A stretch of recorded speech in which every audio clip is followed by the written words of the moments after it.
O sol se apagou, ali estava morto o Salvador. Seu corpo lá na cruz, seu sangue derramou, o peso do pecado ele levou.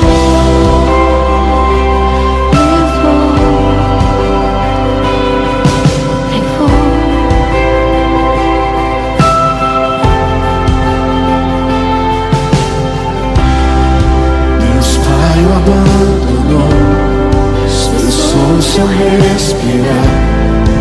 Em trevas se encontrou o Filho. A guerra começou, a morte enfrentou. Todo o poder das trevas vencido foi. A terra estremeceu, sepulcros se abriu e nada vencerá seu grande amor. Vamos! A morte onde está, o Rei ressuscitou, e Ele venceu pra sempre. Pra sempre exaltado é, pra sempre adorado é, pra sempre Ele vive e ressuscitou,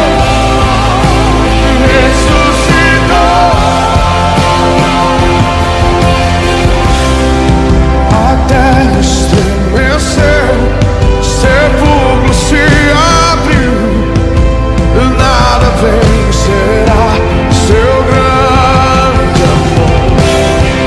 A morte onde está, o Rei ressuscitou, Ele venceu, venceu, venceu, venceu. Pra sempre exaltado é, pra sempre adorado é, pra sempre Ele vive e ressuscitou.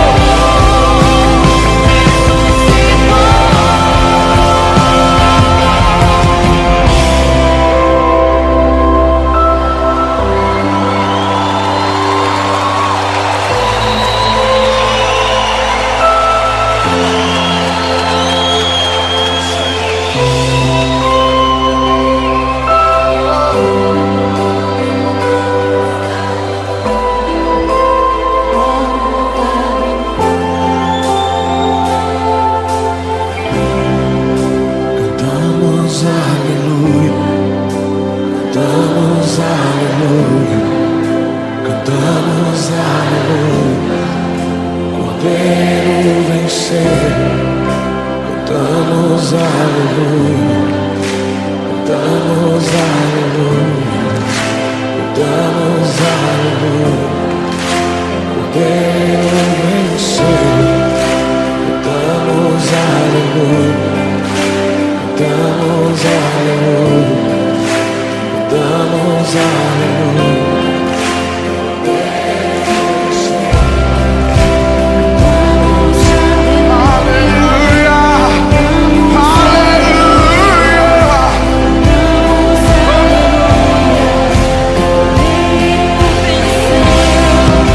Cantamos aleluia, cantamos aleluia, cantamos aleluia.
Graça e paz, irmãos. Que bom mais uma vez estarmos juntos para estudar acerca da palavra do Senhor. Hoje, excepcionalmente, nós não vamos estudar a lição da nossa revista da Escola Bíblica Dominical. Vamos falar um pouco sobre a Páscoa, tá? Levando em consideração que nós estamos no mês de abril, nesse período que comemora-se aí a Páscoa. Vamos falar um pouco sobre a Páscoa, e eu quero tomar aqui por base o texto de 1 Coríntios capítulo 5, versículos 7, primeira carta do apóstolo Paulo aos Coríntios, capítulo 5, versículo 7. Vai ser o texto aí que a gente vai estar iniciando essa reflexão sobre a Páscoa.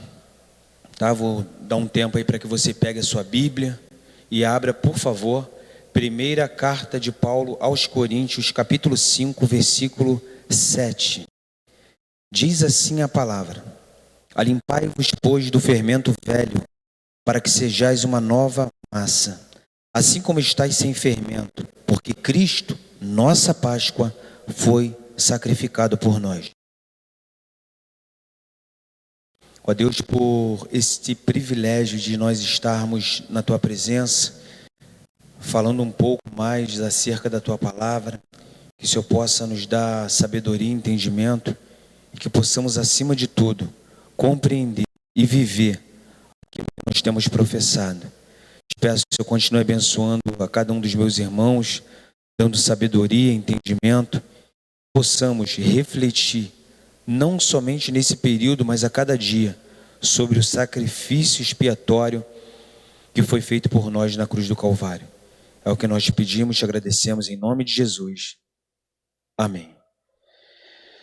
Bom, a gente fala um pouco hoje sobre a Páscoa, como tudo começou. A Páscoa que nós comemoramos hoje, ela não se assemelha nem um pouco com aquilo que nós conhecemos como Páscoa bíblica, aquilo que faz parte da lei que Deus ele ordenou para Moisés e que foi ensinada para todo o Israel. Pelo contrário, essa Páscoa que se comemora hoje, ela é completamente estranha aos preceitos bíblicos e que se reveste, obviamente, de outros valores que acaba trazendo disfarce ao verdadeiro cristianismo. Então, quando eu falo da maneira como eu falei agora, eu estou dizendo de modo geral, como que as nações, como que nós, como povo, temos tratado essa questão da Páscoa. E para isso, a gente vai falar um pouco hoje sobre a Páscoa, discorrer um pouco hoje sobre a Páscoa no passado e o que ela representa para nós hoje. A origem da Páscoa se deu aproximadamente há 34 séculos atrás, quando o Senhor Deus estava fazendo os preparativos para libertar o seu povo do cativeiro egípcio. Nesse contexto, dentro de toda essa situação, daquilo que eles estavam vivenciando, surge aí a Páscoa. O Senhor havia enviado ali Moisés e seu irmão Arão a Faraó. Para quê? Para exigir que fosse permitido aos israelitas irem para o deserto a fim de adorá-lo. Faraó se recusou a dar essa permissão. Os irmãos conhecem muito bem a história bíblica, os textos bíblicos. Ele se recusa a dar essa permissão. Então Deus ele ataca o Egito com 9 pragas. 9 pragas que, quando a gente olha para o texto, a gente vê que foram pragas devastadoras. E mesmo assim, Faraó, ele se recusa a libertar o povo, a liberar o povo, para que fossem até o deserto e ali naquele local adorar ao Senhor. Então, Deus fala assim para Moisés: ainda mais uma praga trarei sobre Faraó e sobre o Egito. Então vos deixará ir daqui. Quando vos deixar, é certo que vos expulsará totalmente, ou seja, com pressa. O Senhor estava dizendo para Moisés: Moisés, tem mais uma praga, e quando eu pôr essa praga, quando eu trazer essa praga sobre Faraó e sobre todo o Egito, com certeza vocês serão libertados, e não de qualquer maneira, mas serão libertados com pressa. Isso encontra-se em Êxodo, capítulo 11, versículo 1. Deus, como sempre, irmãos, quando a gente olha para a Bíblia Sagrada, a gente vê que Ele sempre faz como Ele havia prometido. Se Ele prometeu fazer de uma maneira, Deus, Ele faz dessa maneira. E por que eu estou falando aqui dessa 10ª praga? Porque a 10ª praga, ela é a chave para a Páscoa. Por que ela é a chave para a Páscoa? Porque ela envolve o Cordeiro Pascal. Então, dentro desse contexto, dentro de toda essa história, essa problemática, a gente vê que a 10ª praga é a chave para a Páscoa, porque envolve o Cordeiro Pascal. Essa 10ª praga, ela foi a morte de todos os primogênitos machos, tanto seres humanos quanto animais. Todos os seres humanos, como os animais primogênitos, eles haveriam de morrer em decorrência dessa prática. E diferentemente das 9 pragas anteriores, que nunca afetaram Gósen, o local ali onde viviam os israelitas, essa 10ª praga atingiu e afetou a todos, tá? Afetar no sentido de ser estendida a todos. Mas a gente vai ver lá na frente que Deus, ele deu livramento aos israelitas através de uma ordem específica. Deus também usou essa 10ª praga para ensinar aos israelitas aquilo que nós conhecemos hoje como o princípio da redenção por meio de um substituto. No caso lá atrás, aquele Cordeiro Pascal. E depois, mais à frente, porque a revelação bíblica ela é progressiva, a gente entende que Cristo, ele é o cumprimento de tudo isso. Lá atrás era uma sombra, Cristo, ele é a realidade. Lá atrás era o tipo, Cristo é aquilo que nós conhecemos como antítipo. Tipo lá atrás, antítipo na pessoa de nosso Senhor e Salvador Jesus Cristo. Então, disse o Senhor a Moisés: consagre-me. Ou seja, quando ele fala consagre-me, todo primogênito, ele está dizendo assim: considere todo primogênito pertencente a mim, tá? Aí ele diz, prosseguindo: todo que abre a madre de sua mãe entre os filhos de Israel, ou seja, os primeiros nascidos, macho, tanto de homens como de animais, é meu, diz o Senhor, nesse texto aqui de Êxodo, capítulo 13, versículo 2.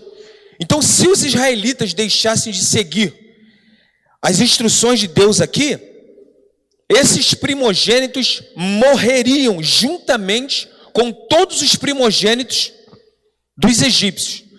Então, essa 10ª praga, ela atinge a todos, inclusive Gósen, que era a região onde os israelitas moravam, habitavam.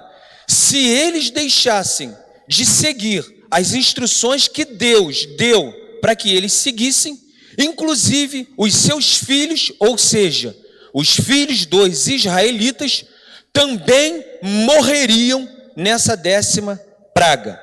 Então Deus disse aos israelitas que escolhessem um cordeiro ou um cabrito macho, jovem, tá? De 1 ano, ou seja, plenamente desenvolvido, porque esse cordeiro ou esse cabrito da idade de 1 ano, ele já era plenamente desenvolvido e estaria apto para aquilo que Deus havia determinado, designado, um por família. O Senhor falou, vai ser um cordeiro ou um cabrito macho por família, no 10º dia do mês de Nissan, março, abril. O mês de Nissan, trazendo para nós hoje aqui, fazendo essa comparação, é março/abril, ou seja, justamente aí o período que nós estamos vivendo. Então pediu para que trouxesse, para que escolhessem esse cabrito macho, cordeiro, e observassem esse cordeiro. Por que eu entendo que Deus mandou que eles observassem esse cordeiro para ver se ele era sem defeito? Porque esse cordeiro ficou do 10º dia ao 14º dia, e somente no 14º dia é que foi ali preparado para ser, obviamente, feito tudo aquilo que Deus havia ordenado. Tá? Isso encontra-se no livro do Êxodo, capítulo 12, versículo 5. Olha o que diz agora Êxodo, capítulo 12, versículos 6 e 7. Olha as próximas instruções. Depois que pegasse esse cordeiro de 1 ano, completamente desenvolvido, macho, aí segue o texto bíblico dizendo assim: e o guardareis até ao 14º dia deste mês, e todo o ajuntamento da congregação de Israel o imolará no crepúsculo da tarde, ou seja, ali à tardezinha. Tomarão do sangue. Quando a Bíblia fala tomarão do sangue aqui, não é para ingerir o sangue, não é para beber o sangue, não, é para pegar o sangue, tomar o sangue, tá? Ele tomar o sangue, se apossar daquele sangue para que fosse feito aquilo que Deus havia determinado. Então, vamos voltar aqui para o texto, só para você entender. Tomarão do sangue, ou seja, pegarão ali, na linguagem popular, pegue o sangue e o porão em ambas as ombreiras das portas e na verga da porta das casas em que o comerem. Isso tinha um significado, isso tinha um porquê, e a gente também vai, à medida que a gente for lendo os textos aqui, a gente vai estar falando sobre isso. Deus, ele ordena para que o povo pegasse aquele cordeiro, imolasse aquele cordeiro de 1 ano, macho, completamente desenvolvido, pegasse o sangue, colocasse na verga da porta e nas ombreiras da porta. Aquilo dali já era um símbolo de que aquela família estava protegida do anjo da morte. Então, quando o anjo da morte passa, o texto bíblico é muito claro, quando aquele anjo da morte passa, e ele, ao passar em frente às casas, que ele vê a marca daquele sangue, que já simbolizava, que já era um tipo, que já era uma sombra do sacrifício vicário, substituto de Cristo na cruz do Calvário, aquele anjo da morte, ele não entrava naquela casa, mas ele passava ao largo, ele passava por cima, tá? Ele saltava, daí vem esse termo, inclusive Páscoa, pular, passar, saltar, passagem. Então, aquelas pessoas, ao invés de morrerem, elas continuavam tendo vida, ou seja, elas passavam verdadeiramente para uma outra condição. Isso encontra-se no livro do Êxodo, capítulo 12, versículos 6 e 7. Mas vamos caminhar um pouquinho mais. Livro do Êxodo ainda, capítulo 12, versículos 8 ao 9. O Senhor também diz assim: naquela noite comerão a carne assada no fogo, com pães asmos e ervas amargas a comerão. Não comereis do animal nada cru, nem cozido em água. Interessante que o Senhor fala, tem que comer assado, a cabeça, as pernas e a fressura. Quando eu olho para esse texto aqui, eu entendo que Deus não estava interessado nas preferências pessoais daquele povo. Deus não estava interessado a maneira como aquelas pessoas gostavam ou não de preparar o seu alimento, ainda que eles tivessem que obedecer essa ordem e preparar de acordo com aquilo que Deus havia instruído. Às vezes a gente olha para esse texto e fala, por que o Senhor falou para eles não comerem cozido? Porque quando a gente vai estudar um pouco a história bíblica, a gente vê que era costume dos povos pagãos comerem alimentos cozidos. E para que essas pessoas, para que esse povo não fizessem as mesmas coisas que os povos pagãos tinham costume de fazer, Deus aqui dentro desse contexto, isso é um dos motivos, tá? Ele ordena que esse cordeiro não fosse cozido, mas sim assado. Então, conforme eu falei, Deus não estava preocupado, digamos assim, com as preferências pessoais em relação ao preparo dos alimentos. Tinha que ser da maneira como Deus queria, tinha que ser da maneira como Deus estava ordenando. Isso aí é um ensinamento até para as nossas vidas mesmo, porque se nós formos colocar diante de Deus as nossas vontades, os nossos desejos, as nossas preferências pessoais, imagine toda a humanidade diante de Deus com as suas preferências pessoais. Na realidade, nós precisamos nos enquadrar naquilo que Deus tem para nós, e quando a gente se enquadra, a gente entende que o que Deus tem para nós é sempre o melhor a ser seguido, para nós, para as nossas famílias. Então, os cordeiros deveriam ser preparados de acordo com o que Deus falasse, e nada mais desses animais, segundo o texto que nós lemos, deveria ser guardado. Olha o que diz o livro do Êxodo ainda, capítulo 12, versículo 10. Nada deixareis dele até pela manhã. O que, porém, ficar até pela manhã, queimá-lo-eis. Por que o Senhor dá essa ordem aqui? Aqui fala de comunhão. Tudo que Deus queria é que essas famílias, era um cordeiro por família, elas comessem esse cordeiro pascal, na presença do Senhor, em reverência, que as famílias pudessem estar ali reunidas, comendo essa refeição na presença do Senhor. Quando eu trago isso para os nossos dias hoje, eu entendo que é diferente. Obviamente que alguém pode falar assim, poxa, mas quando eu estou reunido com a minha família, me alimentando, eu também estou na presença do Senhor. Só que eu entendo que isso é uma coisa muito mais ampla, quando eu trago e aplico para nós hoje.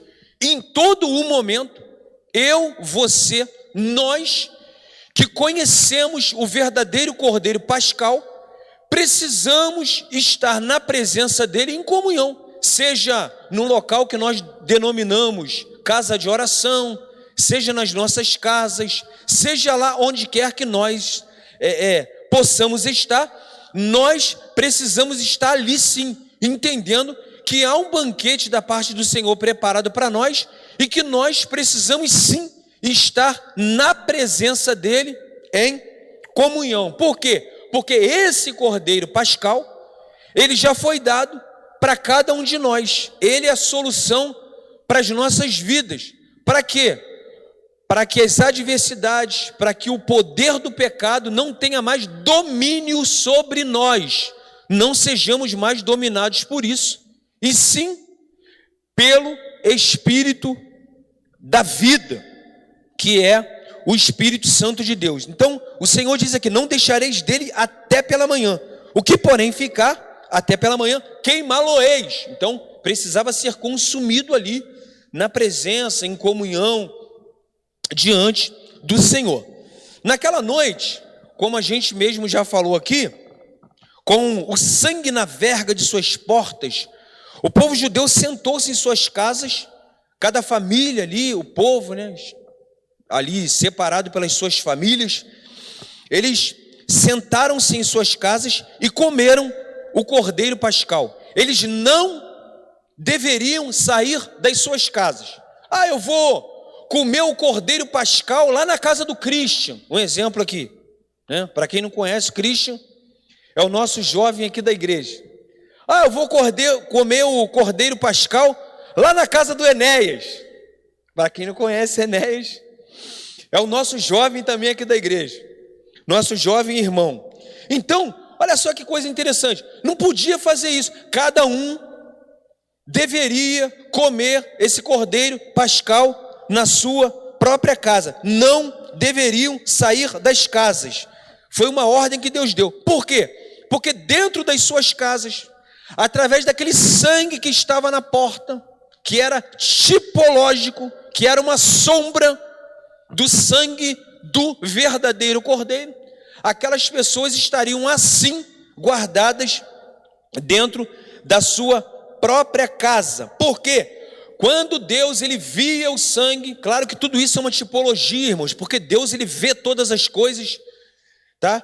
Mas quando Deus ele via o sangue ali, ele protegia aquela família que estava dentro daquela casa com a marca daquele sangue do cordeiro pascal. Então, quando o destruidor passou ali à meia-noite, e no livro do Êxodo, capítulo 12, versículo 29, quando o anjo destruidor, ele passou ali à meia-noite, que ele viu o sangue naquelas casas que estavam com aquela marca, ele não destruiu aquela família. Porém, contudo, entretanto, a Bíblia Sagrada vai dizer que onde não havia sangue, os primogênitos machos daquelas famílias do Egito, inclusive a de Faraó, morreram. Então, dentro de todo esse assunto, a gente aprende que o julgamento deu a vitória ao Deus de Israel e expôs a impotência dos ídolos e dos falsos deuses do Egito. Deus ali estava mostrando, Deus ali, ele estava dizendo, eu vou aplicar uma lição em Faraó. Eu vou, em outras palavras, o texto não diz dessa forma, estou aqui fazendo uma conjectura, mas o Senhor estava dizendo ali, diante de todo o cenário que a gente vê, eu vou mostrar para Faraó quem é o verdadeiro Deus, e eles saberão que eu sou o Senhor. Mas falamos um pouco sobre essa questão da Páscoa, como se deu lá no Egito, depois continuou-se, né? Essa prática dessa Páscoa por algum momento também cessou, mas para nós hoje, dentro do nosso contexto, você pode estar se perguntando, tudo bem, a história é bonita, hoje não se comemora mais a Páscoa da maneira como se comemorava, da maneira como está exposto aqui no livro do Êxodo, mas e hoje? Qual a Páscoa da igreja? Então, o próprio Senhor Jesus, ele instituiu o quê? A ceia do Senhor, que se deu no dia da Páscoa. E eu vou ler um texto aqui com vocês, que encontra-se, tem outros textos correlatos, mas eu vou ler aqui um texto. Evangelho segundo escreveu Mateus, capítulo 26, versículos 17 ao 19. Evangelho segundo escreveu Mateus, capítulo 26, versículos 17 ao 19, fala a última Páscoa e a ceia do Senhor, no subtítulo aqui da minha Bíblia. Diz assim: e no primeiro dia da festa dos pães asmos, chegaram os discípulos junto de Jesus, dizendo: onde queres que preparemos a comida da Páscoa? E ele disse: ide à cidade a um certo homem e dizei-lhe: o mestre diz, o meu tempo está próximo, em tua casa celebrarei a Páscoa com os meus discípulos. 19. E os discípulos fizeram como Jesus lhes ordenara e prepararam a Páscoa. Então, o próprio Senhor Jesus, ele institui a ceia dentro desse contexto aqui que eu acabei de ler, que se deu no dia da Páscoa. Agora tem algo aqui interessante. Não foi pela sua ressurreição que Jesus a instituiu. Não foi. Ele a instituiu sim, em memória a Ele próprio, e anunciando a sua morte, até que Ele venha nos buscar. Então, quando Ele institui aqui essa Santa Ceia, quando Ele institui dentro desse contexto da Páscoa, Ele a institui como um memorial a Ele mesmo, ao Senhor Jesus, e anunciando a sua morte, até que Ele venha. Ou seja, então essa morte de Cristo, desse Cordeiro Pascal, também é escatológica. Por que isso? Porque ela aponta para o futuro. Então nós precisamos observar até que Ele venha para, mais uma vez, fazer aquilo que lhe apraz. Vamos dar uma olhada nesse texto muito conhecido nas nossas igrejas. A gente usa muito esse texto quando vamos celebrar a ceia ou a Santa Ceia, porque tudo que é do Senhor é santo, é separado, né? A Santa Ceia do Senhor. Primeira carta de Paulo aos Coríntios, capítulo 11, versículo 26. Olha o que diz o apóstolo Paulo para a igreja que estava lá em Corinto. Diz assim: porque todas as vezes que comerdes este pão e beberdes este cálice, anunciais a morte do Senhor até que venha. Ele está falando aqui de quê? Está falando da Santa Ceia.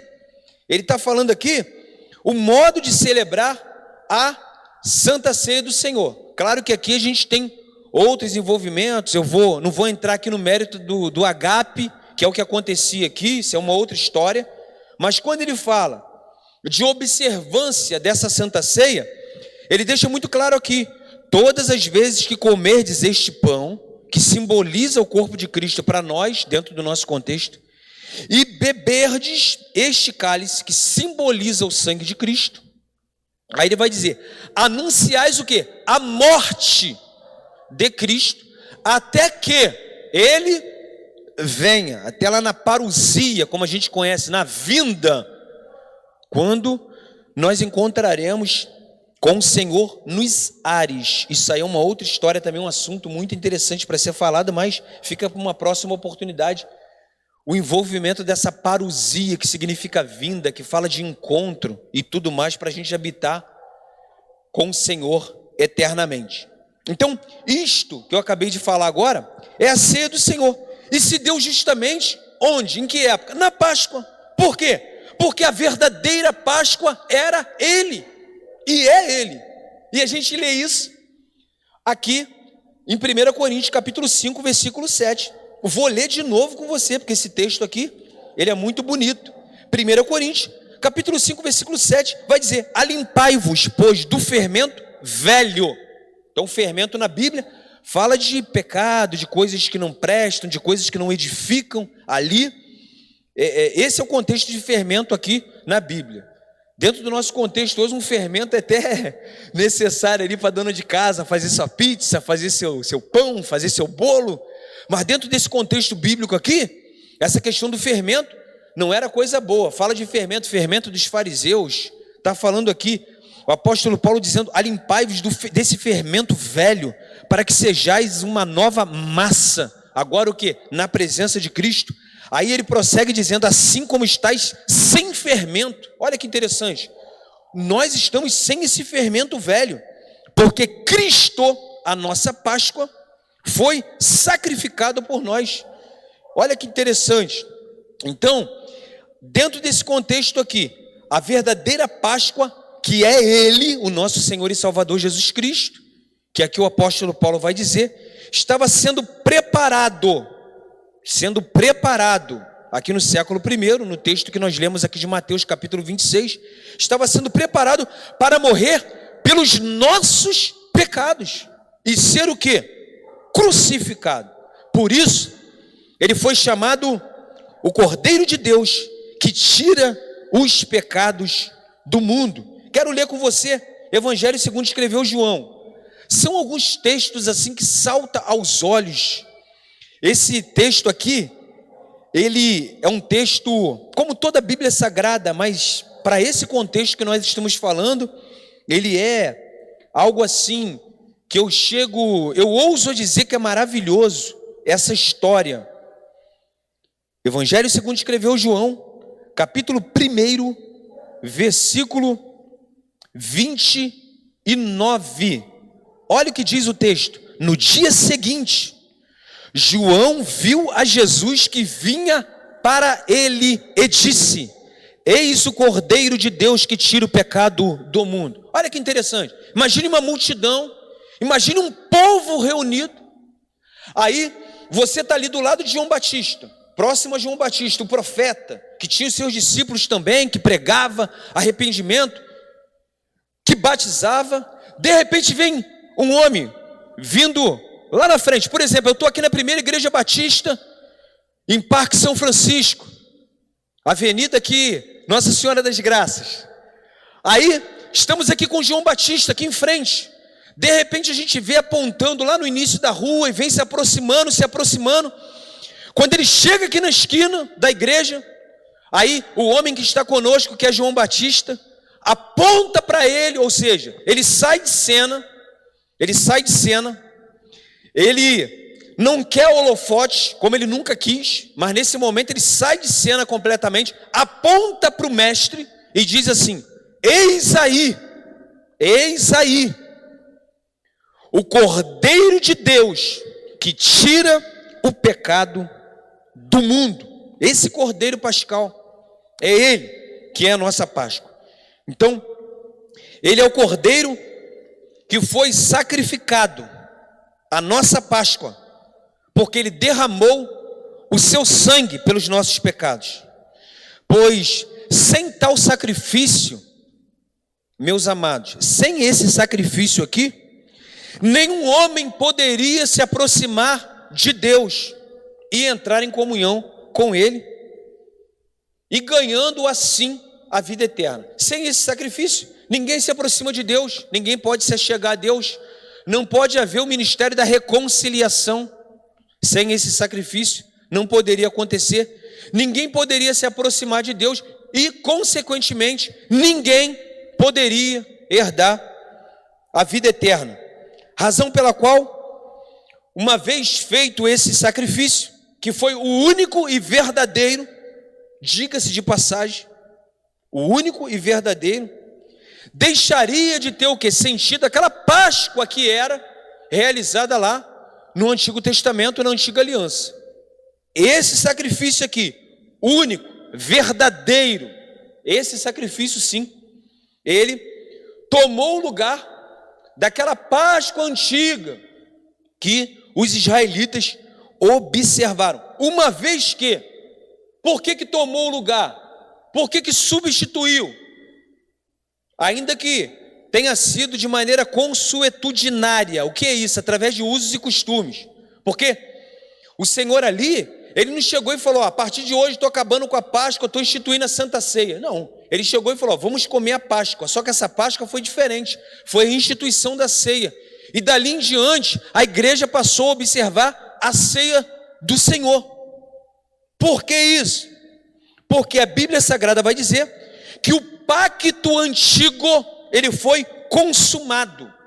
Como que eu sei disso? Quando eu olho para a Bíblia Sagrada, quando eu observo o Evangelho segundo escreveu João, capítulo 19, versículo 30, eu vejo que Jesus ali, expirando na cruz do Calvário, ele diz: está consumado, está completado, está acabado, terminou. A partir daquele momento, o véu se rasga, do alto até embaixo, e ali a gente vê que aquele antigo pacto foi consumado. Como? Através da morte de Cristo.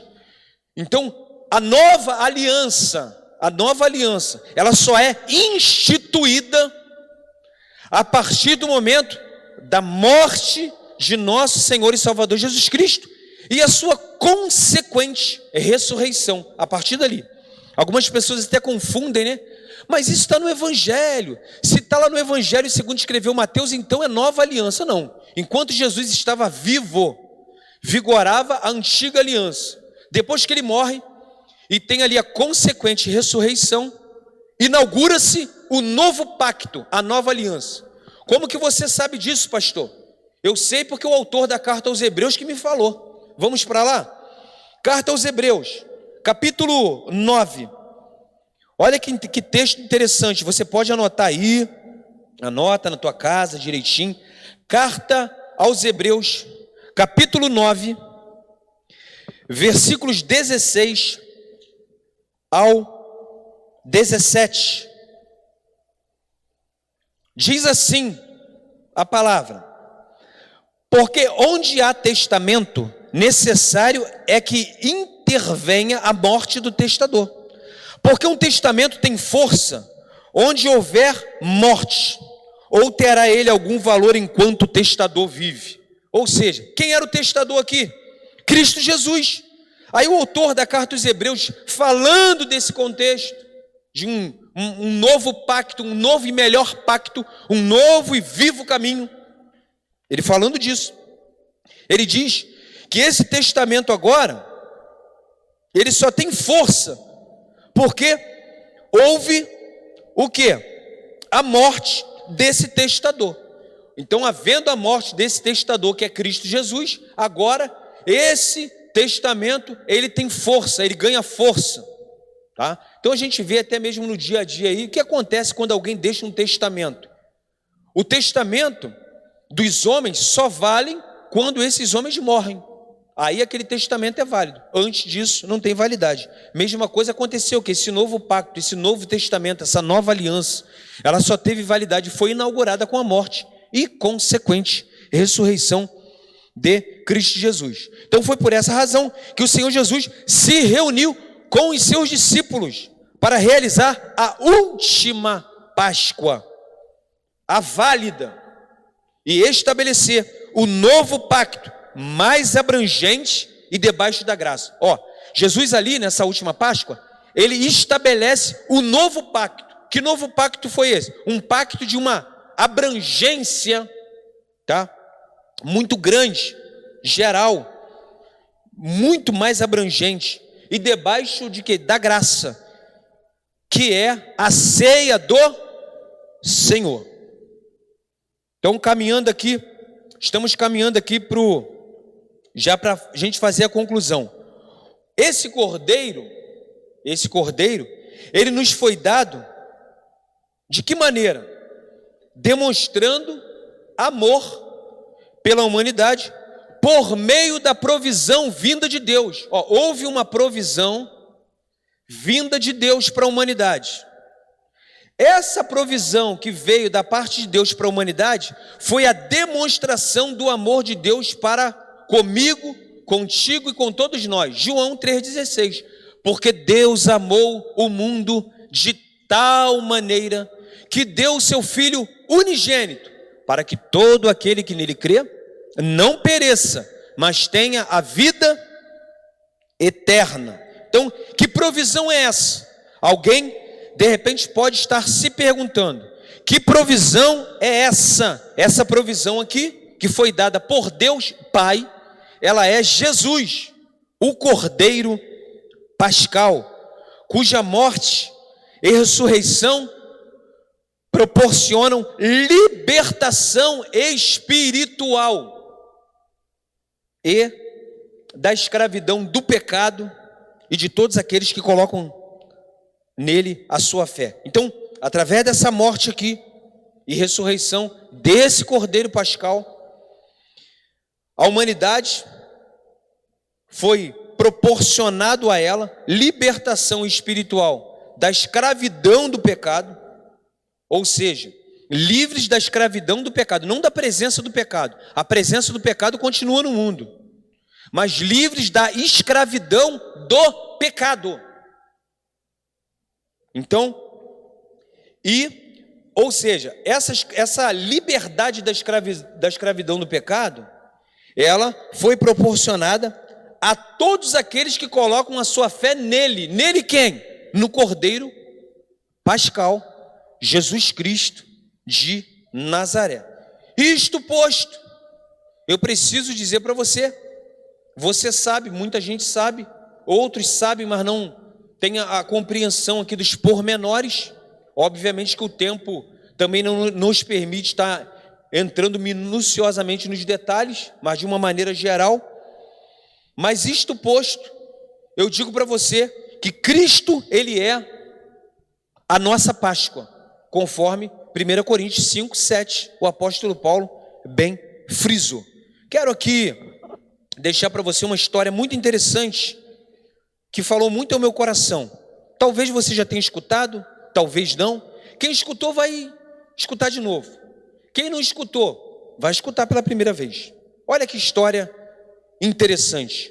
Uma professora, ela ensinava em uma sala de aula para alunos da 3ª série.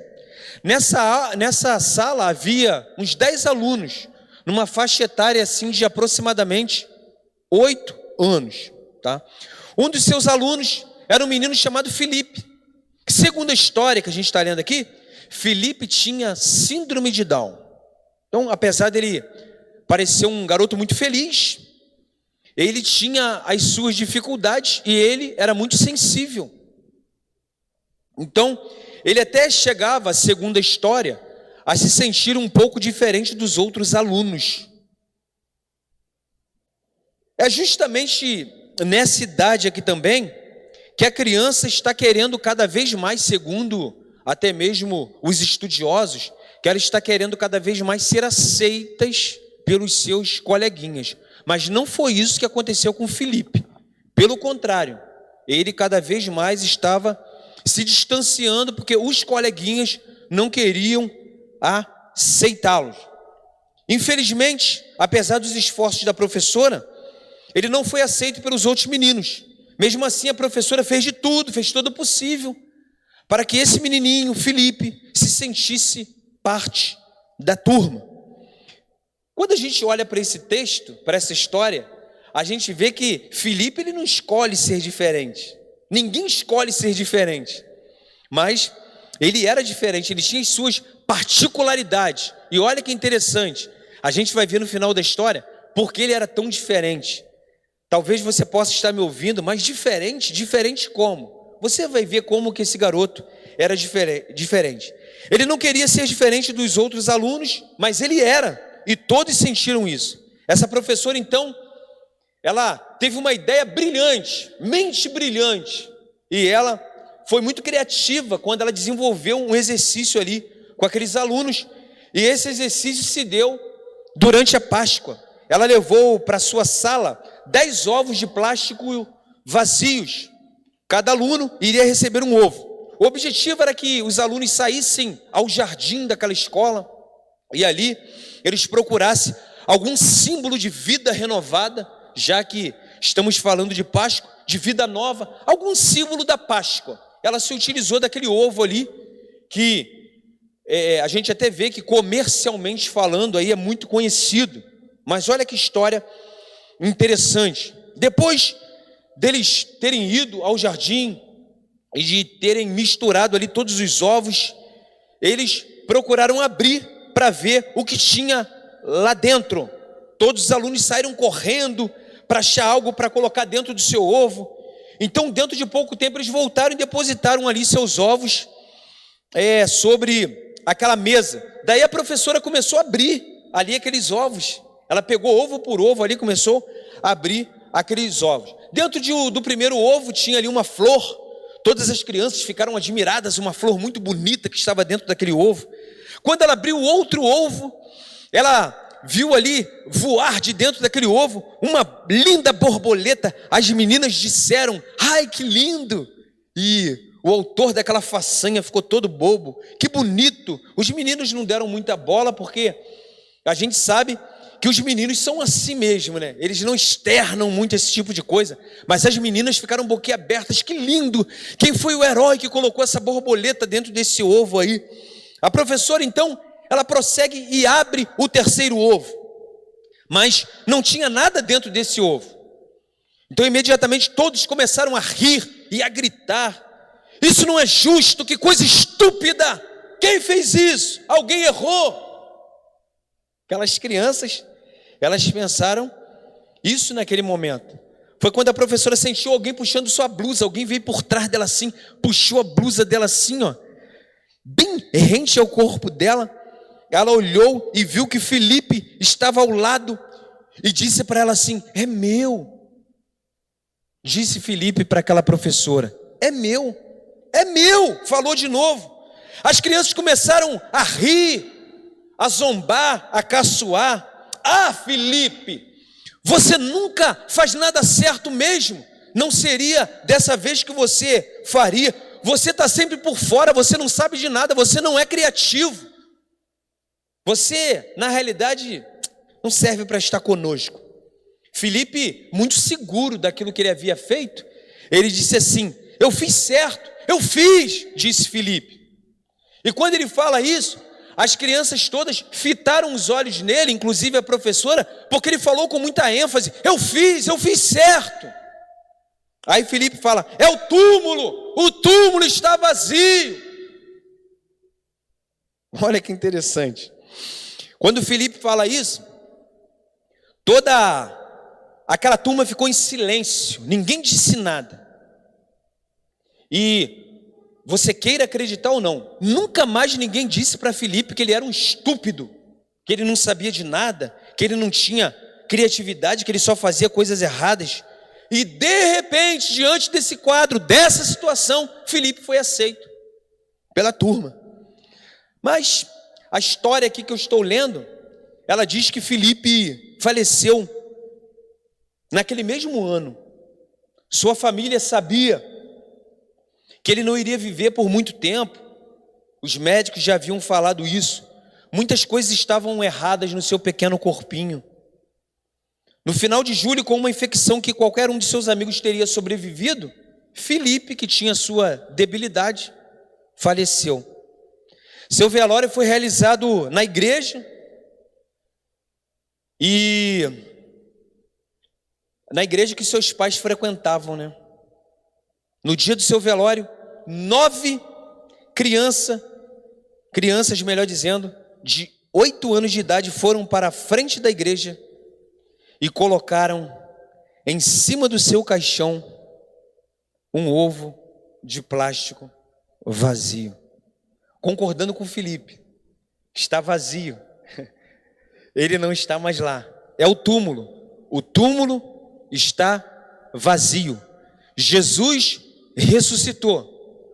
Cristo é o nosso Cordeiro Pascal. Celebremos-nos, não somente todos os anos no mês de abril, mas celebremos-nos todos os dias das nossas vidas. Que Deus possa continuar te abençoando e não somente te dando um excelente domingo de Páscoa, mas verdadeiramente fazendo com que eu e você venhamos compreender que todos os dias da nossa vida a gente deve olhar para os céus e dizer: Cristo, Tu é a minha Páscoa. Muito obrigado, Senhor. Muito obrigado pelo Teu amor, muito obrigado pela Tua palavra, muito obrigado pelo Teu ensinamento, muito obrigado pelas Tuas misericórdias, muito obrigado pela Tua graça, pela Tua paz, pelo entendimento que o Senhor tem dado a cada um de nós. Obrigado porque um dia foi nos oferecido através do favor de Deus, o Cordeiro Pascal, que é Cristo Jesus, que um dia foi morto, mas que agora o túmulo encontra-se vazio, porque ele encontra-se à destra do Pai. Deus, eu quero te agradecer por tudo, que o Senhor continue trabalhando em nossos corações, para que não somente em datas específicas, para que não somente através, Senhor, de consumismo exacerbado, não somente através de símbolos que foram criados pelos homens, mas através daquilo que a Tua palavra verdadeiramente nos diz. E aqui eu me apego àquilo que o apóstolo Paulo diz em 1 Coríntios capítulo 5, versículo 7. Cristo é a nossa Páscoa. Muito obrigado. É o que nós te pedimos, te agradecemos em nome de Jesus. Amém. Digno é o Cordeiro que foi morto, santo, santo Ele é. Um novo cântico ao que se assenta sobre o trono do céu.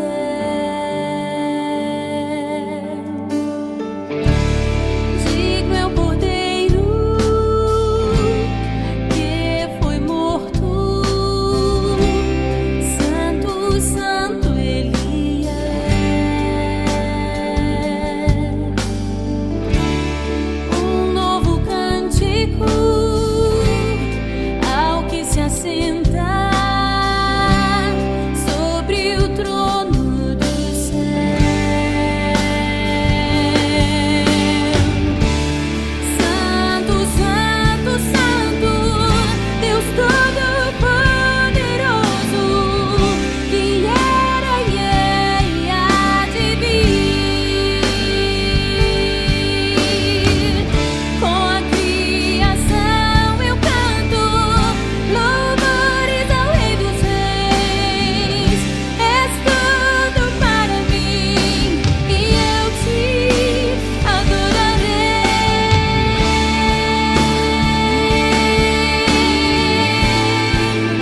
embriagar de amor pelo Senhor nesta hora. Você pode se embriagar de amor. Noivo amado, noivo amado, recebe o nosso amor, Senhor. Amamos tua vinda, Senhor Jesus. Diga o nome do seu amado.